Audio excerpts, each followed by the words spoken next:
हर किसी का जीवन में अपना संघर्ष है, हर किसी को जीवन में अपना युद्ध लड़ना है। वक्त लगेगा पर वक्त बदलेगा। अपनी तरफ से निरंतर प्रयास, कोई आप पे यकीन करे ना करे, खुद पे यकीन रखेंगे and we will never ever give.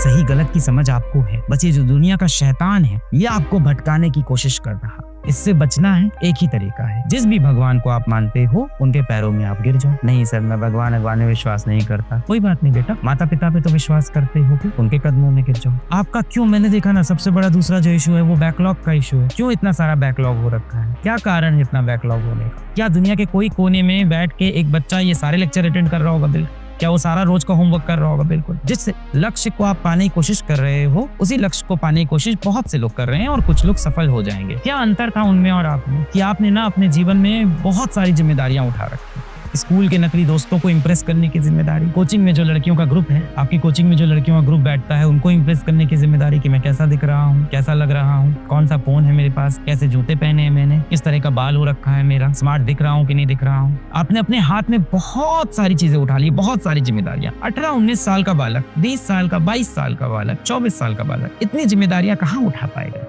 सबसे पहले अपनी ये जिम्मेदारियों का जो पूरा बोझ है इसको कम करो। तो क्या सर जीवन में एंजॉय करना ही छोड़ दें, जीवन में हंसना ही छोड़ दें? किसने मना किया? बिल्कुल हंसो, बिल्कुल एंजॉय करो, माता पिता की बात सुनो और इस शैतानी दुनिया से बाहर निकलो। वो जो तुमसे प्रेम नहीं करते हैं उनको तुम ना जाने कितने मौके देते हो, निरंतर उनको मैसेज करते रहते हो, काश एक रिप्लाई आ जाए, काश वो हमसे बात कर ले। स्कूल में कोशिश कर रहे हो कि उनको किसी से कॉपी दे दे, उनको देख रहे हैं, निहार रहे हैं, इंस्टाग्राम पे उनको फॉलो कर रहे हैं, उनके इनबॉक्स में मैसेज भरे जा रहे हैं। फिर आपको कई बार लगता है कि एक रिप्लाई आ गया तो सही है, व्हाट्सएप पे बातचीत शुरू हो गई। फिर आप मैसेज कर रहे हो, आपको लग रहा है बात तो हो ही रही है। बड़ी कठिनाई से, बड़ी मुश्किल से, बड़े कष्ट सह के और बड़े जिद से आपने उनको किसी तरह से पा तो लिया। बड़ी जिद करके आपने हाथ जोड़ के, गिड़गिड़ा के, खुद की एक झूठी पर्सनैलिटी दिखा के आपने किसी तरह से उनको पा तो लिया, या कम से कम आपको ऐसा विश्वास तो हो रहा है कि आपने उनको पा लिया। फिर आपको ये विश्वास हो जाता है कि आपकी उनसे बातें तो चालू है, कि बातचीत तो चल रही है। ध्यान से सोचना, बातचीत चल रही है या जवाब चल रहे हैं। कहीं ऐसा तो नहीं कि हमेशा उनकी तरफ से सिर्फ जवाब आते हैं, कभी सवाल नहीं आता। कहने का मतलब रिएक्टिव अप्रोच है। जब आप अपनी तरफ से कोई मैसेज करते हो तो वो एक रिप्लाई कर देते हैं, कभी वो खुद उठ के पहला मैसेज आपको नहीं करते हैं। और वो जो जवाब आते हैं ना, उसकी लेंथ से भी समझ में आता है सामने वाला व्यक्ति आपके लिए कैसा महसूस कर रहा है। बात करने के तरीके से समझ में आ जाता है, क्योंकि जिसको आप में इंटरेस्ट हो उसका जवाब कभी भी एक शब्द में नहीं आता है। जिसको आप में इंटरेस्ट होगा ना, वो एक एक शब्द के आपको रिप्लाई नहीं देगा। ऐसे लोगों के चक्कर में मत पड़ो। सर मुझे बहुत प्रेम हो गया है हमसे, बहुत प्यार करता हूँ, बहुत अट्रैक्ट हो गया हूँ उसकी तरफ, सर उसके बिना जीवन में जिंदगी नहीं जी पाऊंगा। प्यार करते हैं, प्यार पता है क्या होता है? प्यार कितनी प्यारी चीज है, कितनी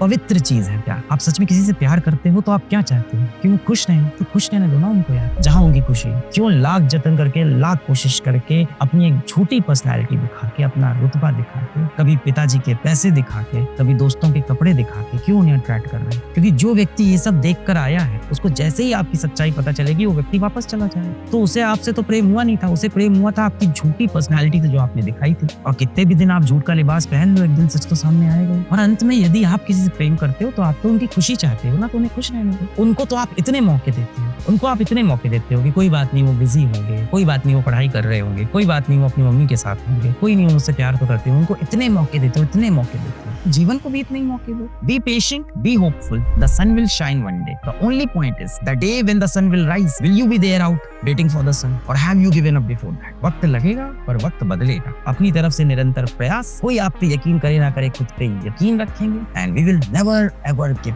हर किसी का जीवन में अपना संघर्ष है, हर किसी को जीवन में अपना युद्ध लड़ना है। मेरा संघर्ष आपके संघर्ष से बड़ा नहीं और आपका संघर्ष किसी और के संघर्ष से छोटा नहीं है। हर किसी के जीवन में उसकी खुद की समस्याएं हैं, वो उसके लिए बहुत बड़ी हैं। मैं, आप, आपके माँ बाप, आपके दोस्त, हम सब अपना युद्ध लड़ रहे हैं। किसी का युद्ध ये हो सकता है कि किसी ने मेरा दिल तोड़ दिया है, मैं कैसे उस चीज से उभर के आगे आऊं। किसी का दुख ये हो सकता है कि रात को खाने के लिए रोटी नहीं है, तो कहाँ से मैं मांग के एक रोटी खा लूं। सबके अलग अलग दुख हैं जीवन में। It's very emotional for me as well, it's very inspiring for me as well and for you all as well.